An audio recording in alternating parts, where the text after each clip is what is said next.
So what's up guys, Adrian here. Welcome to another episode of Motorista Adventures.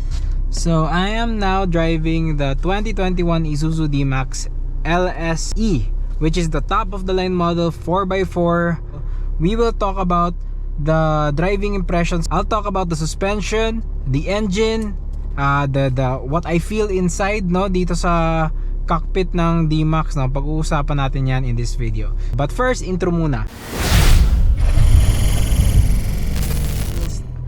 First natin iti-test is ang hill start at assist. So as you can see guys, we are on an incline here. So if I stop, the vehicle will not roll back. So let us stop here. Okay, nasa incline ako. Naka-drive pa rin. If I let go of the brake, it will not go back. Unless if you leave it long enough and then it will disengage. But kung saglit lang naman, it will hold the brakes for you. Katulad nito. So let's move forward and let's continue on. So another thing that's new with the 2021 D-Max is the whole new interior. I just love the interior guys. No longer behind, very competitive in its class this year. Another thing to note is yung kanyang steering wheel. Hindi siya electric powered steering wheel, but it has very good feel. Ito talaga yung gusto ko, basta hydraulic steering wheel. It provides a lot of feedback. And maganda yung pagka-program ni Isuzu nito, because hindi siya mabigat lalo na sa city conditions. Like here, I'm just doing 29 kilometers per hour. So relax na relax. And it is very compliant guys. Yung ride nito is very nice. Right now we are on this patch of road which is asphalt. So obviously it's gonna be really smooth.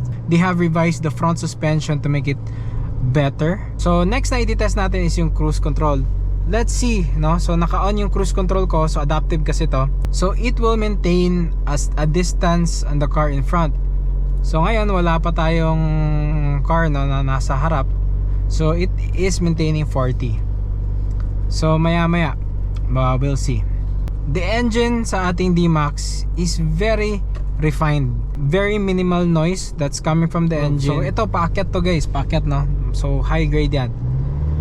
So it is very quick to respond, lalo kapag nag-increase ka ng throttle, it will downshift without a doubt. So hindi siya nag-gear hunting talaga. So there is noticeable body lean kasi this is not a this is not a sports car, this is a pickup truck.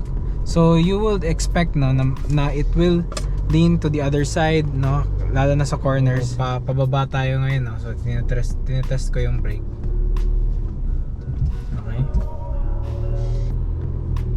So good initial feel sa brakes niya. Okay, maganda yung feel ng brakes.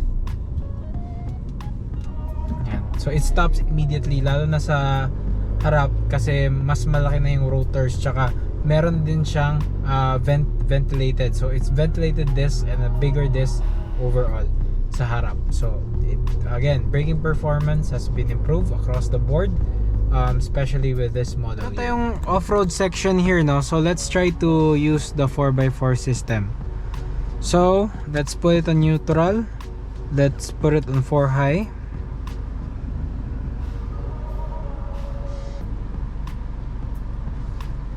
Okay, alright, let's drive. Okay, so naka 4-wheel drive tayo. So let's see how the D-Max will handle this type of terrain. Actually there's no effort at all.